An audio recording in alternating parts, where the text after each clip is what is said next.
தமிழகத்தில் கஞ்சா உள்ளிட்ட போதை பழக்கம் மிகுதியாகியுள்ளதாக குற்றம் சாட்டியுள்ள பிரேமலதா, பெண்களை பாதுகாக்க ஆட்சி மாற்றத்தை உருவாக்க வேண்டும் எனவும், கேப்டன் விஜயகாந்தை ஒருமுறை முதலமைச்சராக இருந்தால் இன்று தமிழ்நாடு இந்தியாவில் நம்பர் 1 மாநிலமாக இருந்திருக்கும் எனவும் தெரிவித்துள்ளார். இது கட்சி மக்களுக்காக உருவாக்கப்பட்ட கட்சி, உங்களுக்காக தான் இந்த கட்சி. இந்த கட்சி ஆட்சிக்கு வந்தா நீங்க எல்லாரும் நல்லா இருப்பீங்க, இதுல மாற்று கருத்தே இல்ல.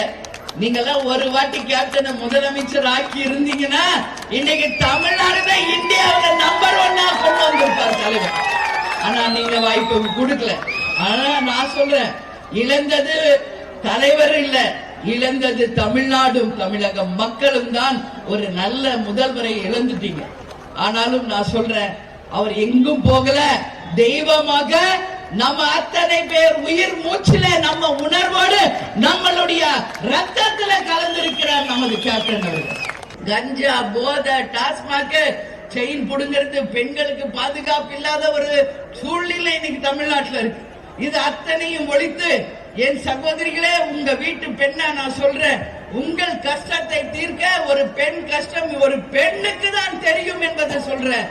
பெண்கள் படையாக திரண்டு வாருங்கள், ஒரு மாற்றத்தை உருவாக்குங்கள், ஒரு நல்ல தீர்ப்பை வருகின்ற தேர்தலிலே நீங்கள் தர வேண்டும் என்று உங்க எல்லாரையும் பார்த்து நான் கேட்டுக்கிறேன்.